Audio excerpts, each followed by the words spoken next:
Alright, now, on the Element here, something you need to know about this one. This one was involved in an accident.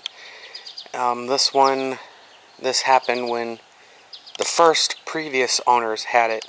Someone sideswiped them over there, took out the mirror, ripped off the front end, and broke the headlight.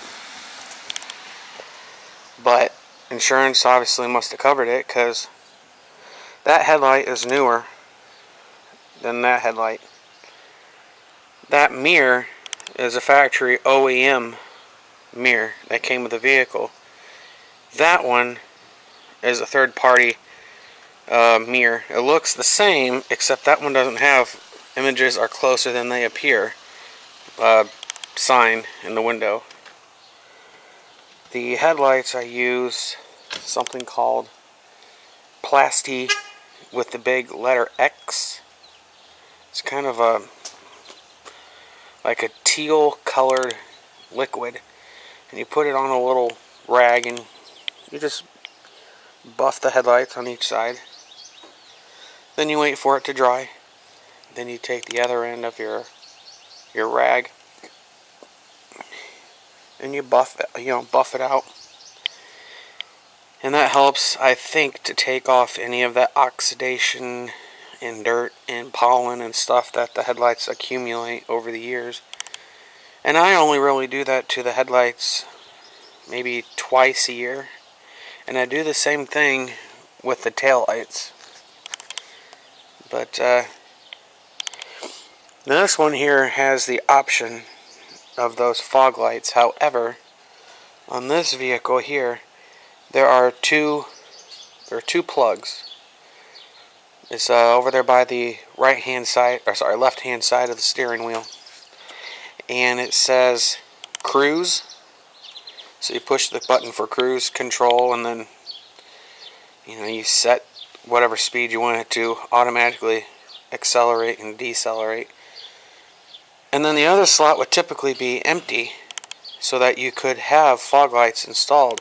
Unfortunately, this one has something called a VSA in it, which I think stands for Vehicle Stability Assist. I think. Because on the shifter, there is a little button, okay? You have a button up here that you put, what's on this side? No, a button, you grab, squeeze, put your foot on the brake and shift. There's a little button down here.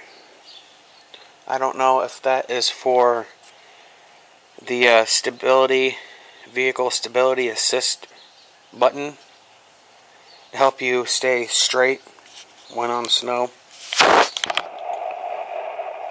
And let's see, what else did I... Oh, of course, with the Elements here, all of them have the tinted windows. Let me try to zoom in for you. All of them have the tinted windows on the side there, except for the passenger and driver. Now, I checked with Pro Tint here in my hometown, and they said to get the driver's side and passenger side tinted, it would run me $90. So, this vehicle here is soon to be up for an oil change at $125,225. And